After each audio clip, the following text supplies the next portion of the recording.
The message arrived at exactly 9:17 Universal Time Coordinated, which immediately caused an argument about whether anyone should trust a universe that cared about punctuality.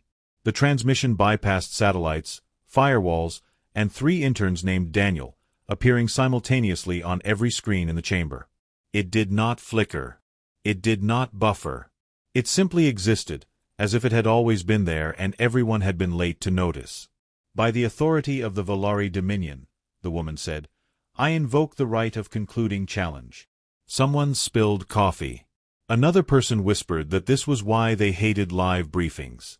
She stood upright in the projection, hands clasped behind her back, posture so rigid it looked painful. Her face was calm, almost bored, as if announcing a weather forecast. She looked human enough that the room collectively relaxed for half a second, until someone noticed her ears. They were longer than they should have been, tapering elegantly, twitching once as if reacting to a sound no one else could hear. The twitch drew more attention than her declaration of possible planetary death. "According to interstellar law," she continued, "your species will appoint a champion. I will fight them. The outcome determines your sovereignty." The translator hesitated, then added helpfully, "Also, death." A man near the back raised his hand. "Just to clarify, whose death?" The alien woman blinked. Slowly. Her ears tilted back a fraction. "The losers." A murmur swept the chamber.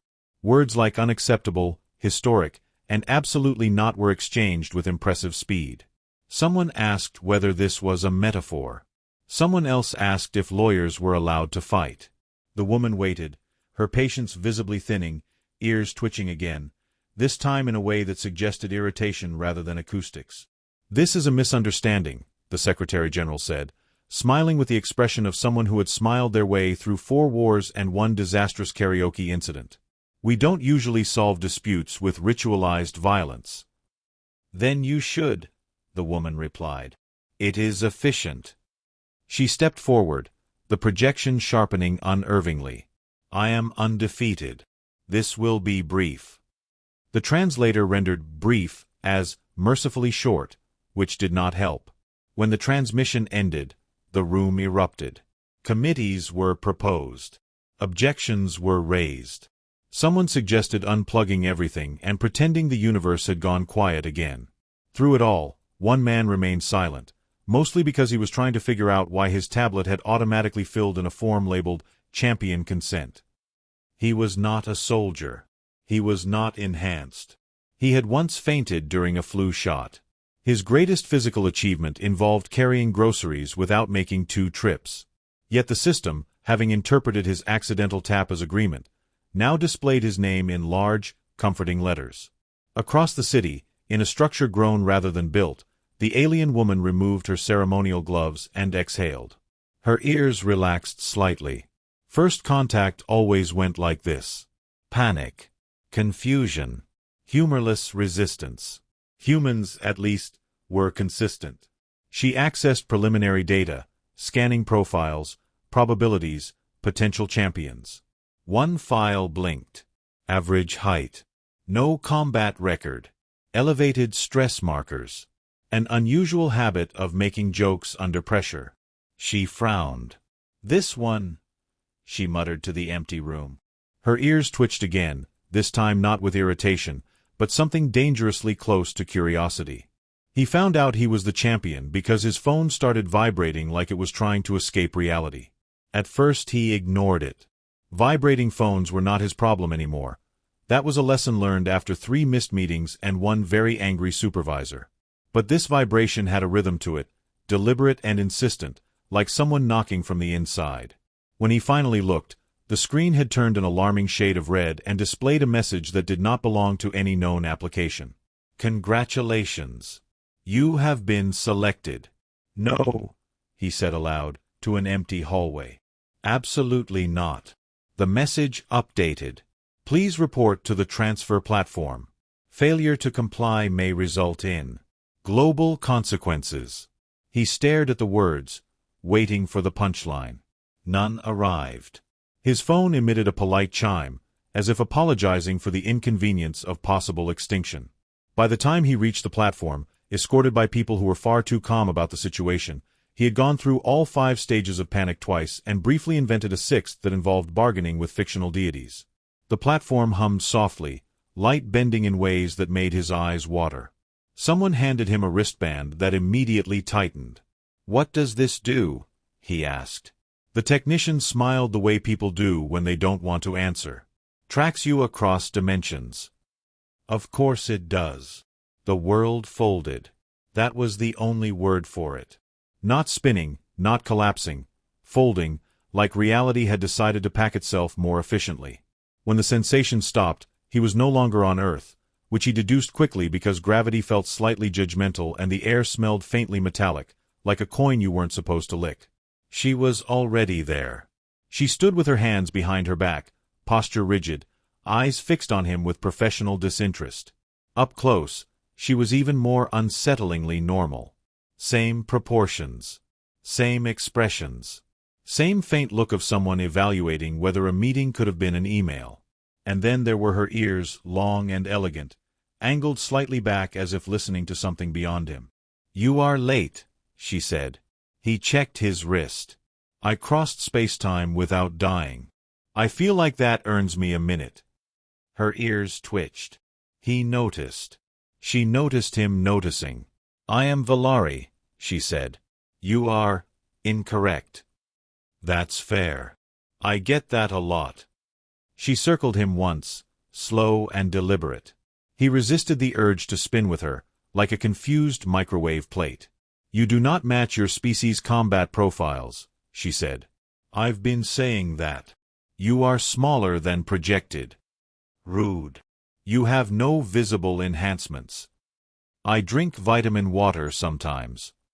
Her ears flicked sharply. "Is that a weapon?" "No. Mostly sugar." She stopped in front of him. For a long moment, neither spoke. The silence stretched, heavy but not hostile. Then she frowned. "Why are you smiling?" He realized he was. "If I don't, I think I'll scream." She considered this. Screaming is inefficient. "See? We're already learning from each other." A panel in the air activated, projecting symbols that rearranged themselves rapidly. "Training begins now," she said. "You will learn the rules of ritual combat." "Great. Do any of the rules involve not dying?" "Yes," she said. Then, after a pause, briefly. His laugh escaped before he could stop it. The sound echoed oddly in the chamber. Her ears jerked upward, startled. What was that noise? Humor. It happens when we're scared. She studied him as if he'd admitted to a rare disease. "Your species responds to fear incorrectly." "Tell me about it." She turned away, signaling him to follow. As he did, he noticed something strange beneath his terror, beneath the absurdity. Curiosity. Not just his, hers too. Her ears moved constantly now, subtle and expressive, reacting to him in ways she clearly didn't intend. Somewhere between galaxies, the deadliest warrior of the Valari Dominion had begun to doubt her data.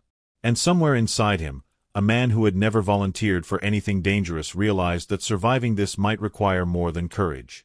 It might require being himself. Training, it turned out, was not about muscles. This was disappointing news to him, because muscles were at least something you could apologize for not having. "Stand still," she said. "I am standing still. You are swaying. That's my personality." Her ears angled back. A thin lattice of light unfolded between them, symbols rotating and collapsing into one another. The floor responded by humming, as if annoyed at being involved. "This chamber predicts outcomes," she said. "It adjusts difficulty to ensure meaningful combat." "So it's judging me?" "Yes." "Great. Another thing." The light surged. A shape formed, half solid, half idea, lunging toward him with aggressive confidence. He yelped and jumped sideways, tripping over absolutely nothing and landing on his back.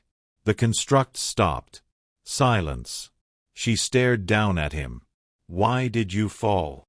"I was attacked by my imagination." That was a level 1 probe. I am a level 0 person. Her ears twitched. She made a gesture, and the construct dissolved. You will not survive if you react emotionally. He sat up. Good news. I react emotionally to everything. She didn't respond immediately. Instead, she activated another sequence. This one wrapped around his head briefly, warm and invasive, then withdrew. You have no combat conditioning, she said. No genetic reinforcement. No neural dampeners. I once did yoga. That does not count. What about emotional damage? She paused. Explain. Never mind. They tried again. This time the chamber altered gravity without warning. He floated, flailed, collided gently with a wall, and spun upside down. I'm going to die like this, he said, rotating slowly. Not in battle. Just drifting. She watched, arms crossed. You adapt slowly. I'm under a lot of pressure. Pressure improves performance. On diamonds, maybe. Something about that made her ears lift. Not irritation. Not confusion. Something else. She turned away too quickly. Between drills, she explained Valari law in clipped segments. Honor. Balance. Victory as obligation. Loss as extinction. He listened, quietly now. So if you lose, he said eventually, you die. Yes. And if I lose, you die. Right. Equal opportunity terror. There is more, she said. A Valari who dies without fulfillment is considered wasted. He frowned. Fulfillment how? She hesitated. It was brief, but real. Her ears flattened slightly. Experience. Connection. Completion. Oh, he said softly. Then, because silence scared him more than aliens, so no pressure. She shot him a look. You make jokes when you should prepare. If I stop, I might start thinking.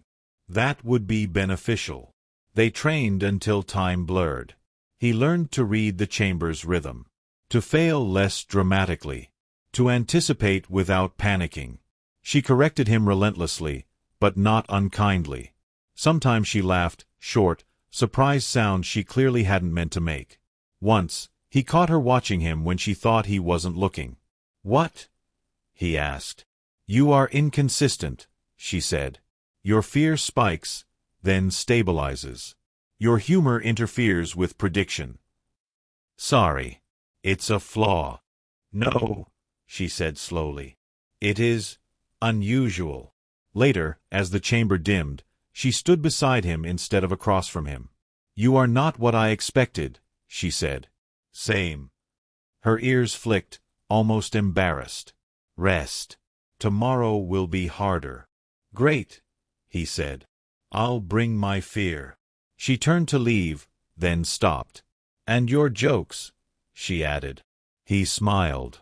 Sleep was optional in Valari space, which he learned when the lights never actually turned off and time refused to behave like it owed anyone explanations. He lay awake on a surface that adjusted itself every time he moved, like it was trying to be helpful and failing. Somewhere beyond the walls, systems pulsed, calculating odds that were not in his favor. When he finally sat up, he found her already there, seated across the chamber, eyes unfocused, ears angled outward as if listening to the structure itself. Do you ever sleep? He asked. I enter a low cognitive cycle, she replied. You call it rest. You look like you're judging the universe. The universe deserves it. He stood, joints complaining. I think my bed is mad at me. It is adapting. Tell it to stop. Training resumed without ceremony. The chamber responded faster now, less forgiving. Fields snapped into place. Gravity shifted in uneven pulses. At one point the floor became briefly liquid, which he did not appreciate. This feels personal, he said, struggling to stay upright. It is learning you, she replied. I preferred when it didn't know me. She demonstrated a Valari stance, precise and economical. He attempted to mirror it and immediately wobbled. "You are overthinking," she said. "I'm underqualified." Her ears twitched, the tips angling forward. "You rely on instinct when structure fails." "Is that good?" "It is dangerous," she said. Then, after a moment, "but adaptable." They paused when his breathing became uneven. She offered him a canister without looking at him. "What is this?" he asked. "Nutrient vapor." "Will it kill me?" "No." "Will it make me glow?" "Possibly." He inhaled anyway. The taste reminded him of mint and static. "Ah, not terrible." Her ears lifted, pleased despite herself. "Your species is reckless. We call it optimism." Between drills, something shifted. Not in the chamber, between them. Conversation slipped in where orders used to be. Questions followed corrections. When he failed, she no longer looked annoyed. When he succeeded, her ears betrayed a flicker of surprise. "You hesitate before striking," she said at one point. "I was raised to apologize." "That will get you killed." "Working on it." She studied him. "Why did you not refuse the challenge?" "I tried." "You could have resisted further." He shrugged. "Someone had to show up." "That is not logical." "Neither is dying for paperwork." That earned a sound from her that might have been a laugh. She quickly turned away, ears flattening in what he suspected was embarrassment. Later, during a pause forced by system recalibration, she sat beside him instead of across. The proximity felt louder than any alarm. "Valari warriors do not form attachments before combat," she said. "Good thing I'm not a warrior." Her ears flicked. "I am." Still counts. Silence stretched, not uncomfortable, just unfamiliar. He noticed her hands were clenched. "You okay?" he asked. "I am recalibrating." "Same." She looked at him then, really looked, as if he were a problem without a solution. "If I lose," she said quietly, "my life ends." He nodded. "If I lose, mine does too." "That is not what I mean." He understood, suddenly. The weight beneath her words. "You've never lost anything before." Her ears lowered. "No." He smiled gently. "First time for everything." She exhaled, something easing. "You are infuriating." "I get that a lot." When training ended, she didn't leave immediately. Neither did he. The chamber dimmed, systems humming down, leaving two beings from different worlds sitting in shared uncertainty. For the first time since the challenge was issued, the thought crossed her mind, not of victory, but of what came after. And for the first time in his life, he wondered if survival might change more than just the ending. The countdown appeared without asking permission. A soft chime echoed through the chamber, followed by a symbol he had learned to recognize as very bad news. She stiffened immediately, posture snapping into something ceremonial. 24 cycles, she said. "That sounds manageable," he replied. "Is a cycle like a day, or more like a dramatic alien hour?" "Approximately 17 of your hours." He did the math and winced. "I take it back. That's rude." The chamber reacted to the announcement by changing parameters again. The air felt heavier, like it was leaning in to listen. He stretched his arms, more out of habit than confidence. "So," he said, "last day of training. No pressure." Her ears flattened. "Pressure is absolute." "Right. Forgot where I was." They trained harder than before. The systems stopped compensating for his mistakes. When he misstepped, he fell. When he hesitated, the constructs punished him for it. He learned quickly, mostly because not learning hurt. At one point, he lay on the floor, staring up at a ceiling that rearranged itself into unsettling patterns.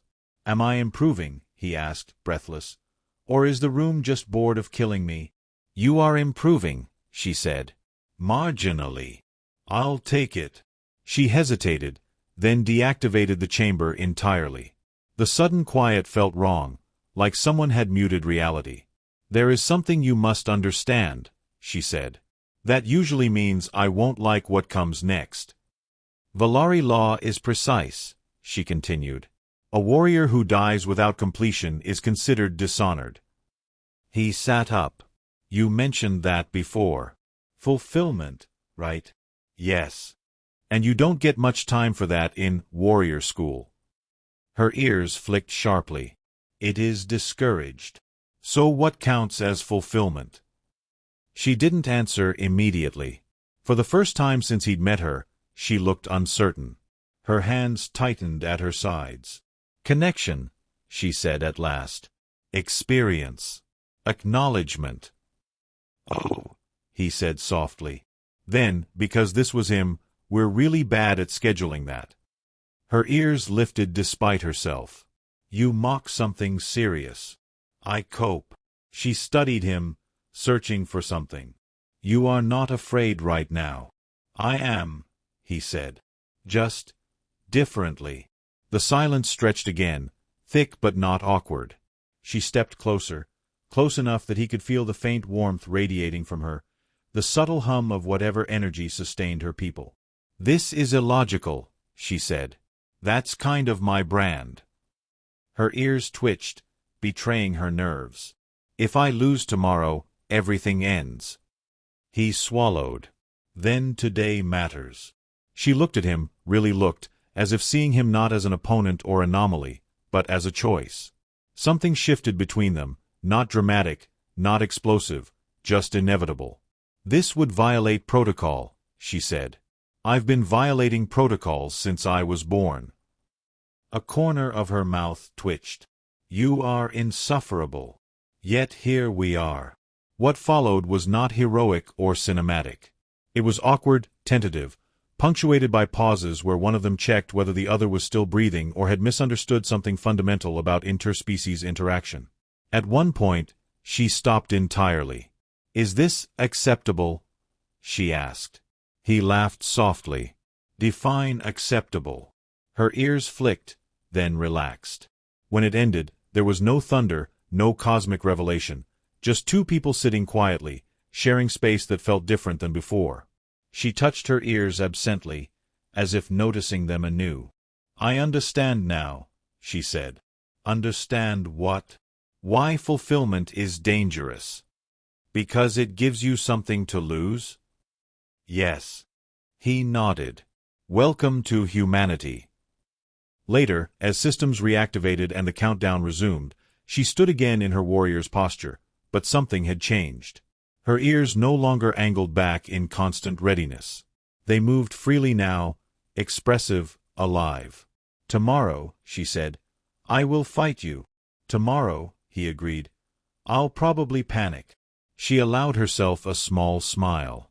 "I will account for that." As she turned to leave, he realized something terrifying and wonderful. Whatever happened next, neither of them would face it as they had before. The arena activated with a sound like reality clearing its throat. He felt it before he saw it, the shift, the tightening of rules snapping into place. Gravity settled into something stern and uncompromising. The air sharpened. Somewhere far away, observers gathered, minds and machines aligned to witness an ending. She stood across from him, no longer relaxed, no longer uncertain. Her posture was precise, ceremonial, every movement economical. Yet her ears betrayed her, angling forward instead of back, alert not just to danger but to him. "This is the moment," she said.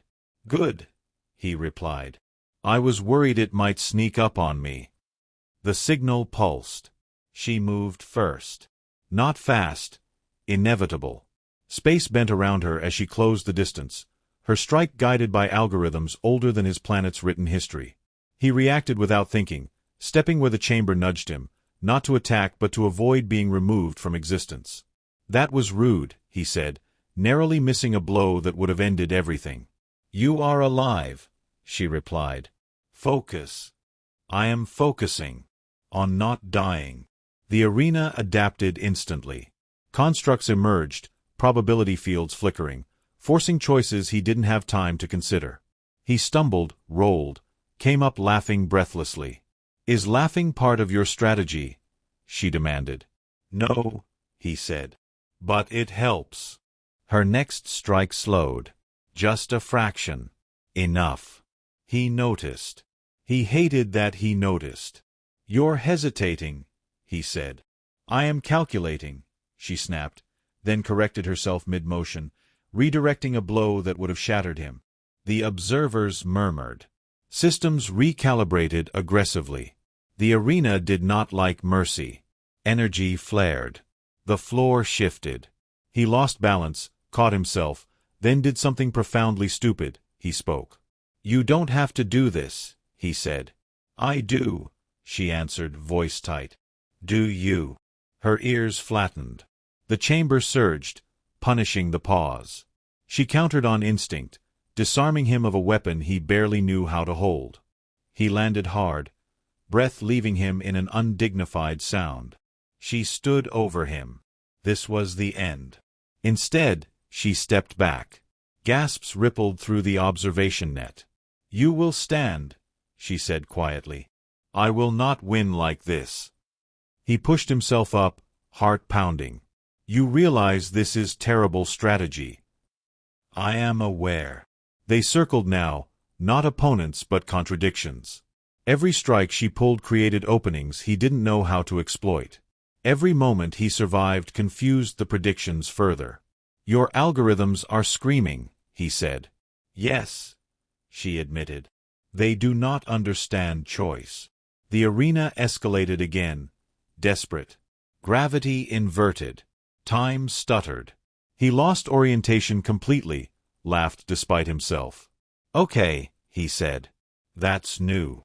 She reached out, steadying him instead of striking. The contact sent a shock through the system, alarms flaring. "That is enough," she said. "Pretty sure the universe disagrees," he replied. She turned, raising her voice, not to him, but to everything watching. "I concede." Silence.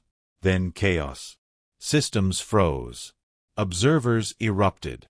Protocols collided violently. The arena shut down in protest, energy collapsing inward. He stared at her. "You just—" "I lost," she said.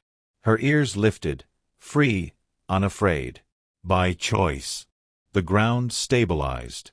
The moment stretched, fragile and impossible. "So," he said carefully, "does that mean we're dead?" She shook her head slowly. "No."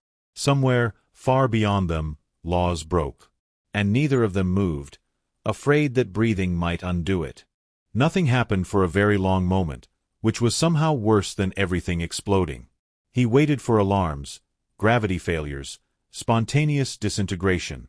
Instead, the air hummed politely, as if unsure whether it was still allowed to exist.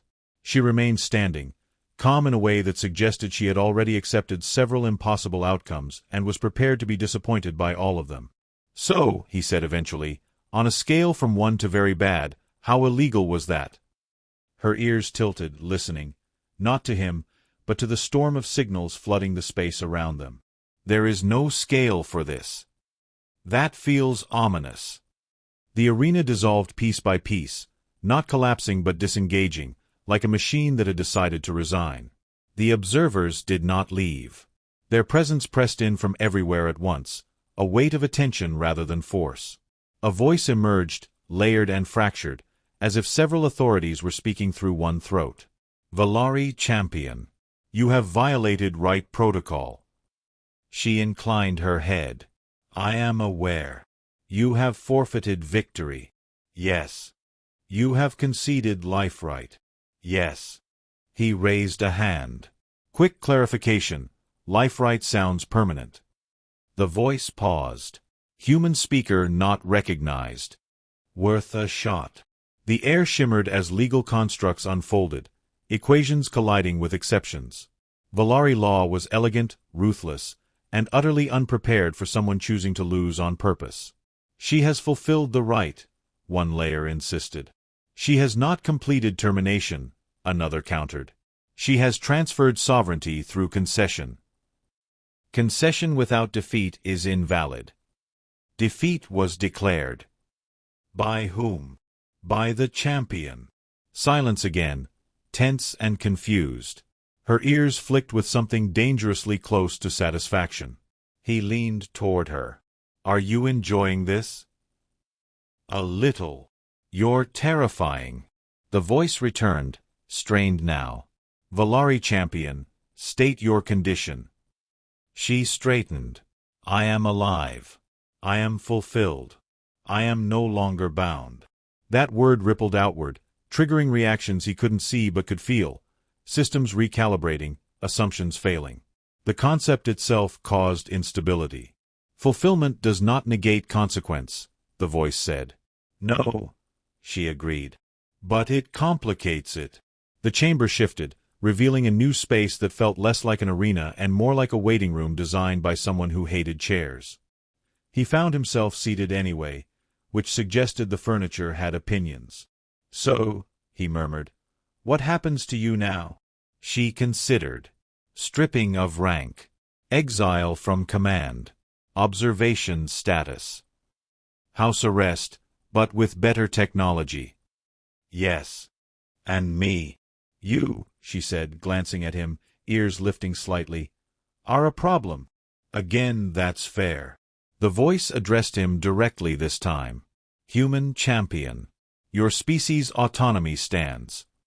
He blinked. That's it. For now. Do I get a certificate? There was a pause. No. Figures. The presence began to withdraw, authority dissolving into distant calculations. When it was gone, the space felt abruptly quieter, lonelier. She exhaled, something heavy finally leaving her. I am unassigned. He smiled. Congratulations. That's very human of you. She looked at him, expression unreadable. What will you do? I was thinking of going home, he said. Sleeping for a week. Maybe therapy. Her ears twitched.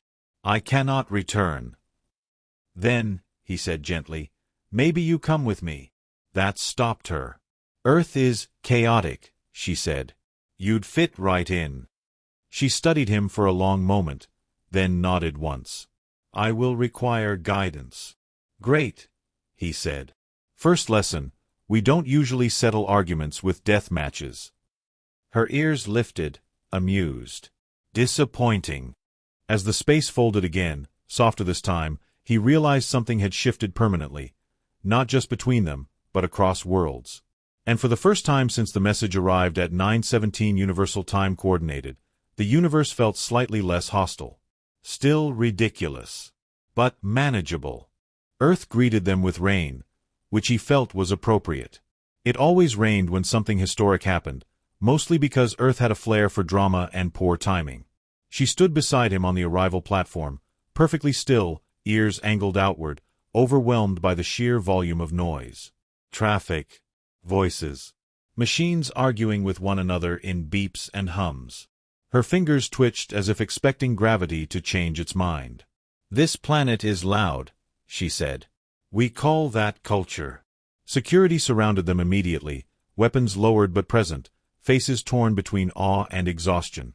Someone tried to salute and tripped. Someone else asked for an autograph and immediately pretended they hadn't.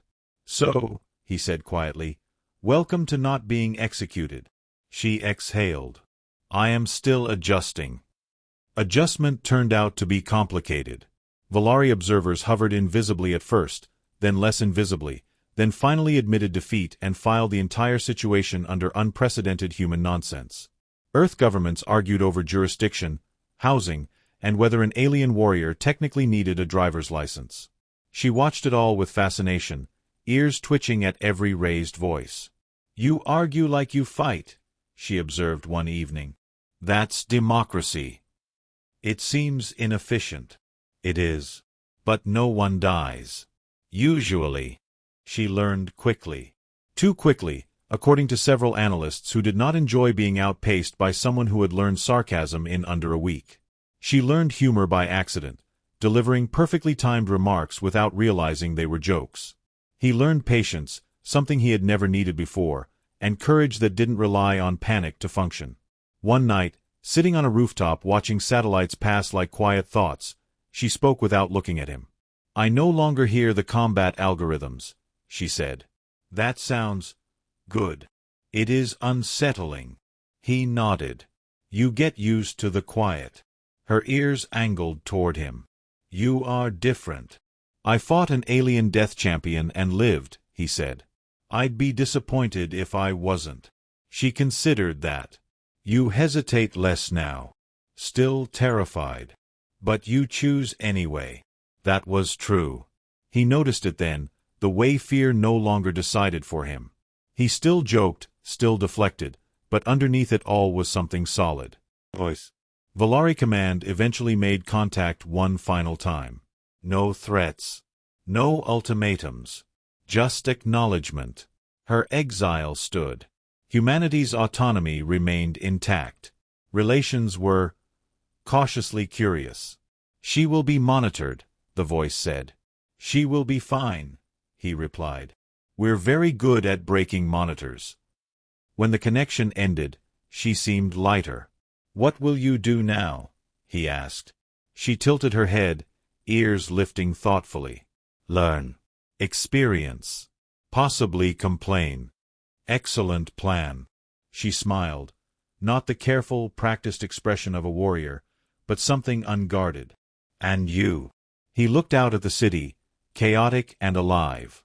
"I think I'll stop assuming I'm not enough." That earned a soft sound from her, approving. Later, when the rain finally stopped and the sky cleared, she stood beside him again, no longer a weapon, no longer a challenge, just someone choosing to stay. "Thank you," she said. "For what?" "For not winning." He smiled. "Any time." Above them, stars watched silently, recalculating a universe where survival had been redefined. And for once, that felt like enough.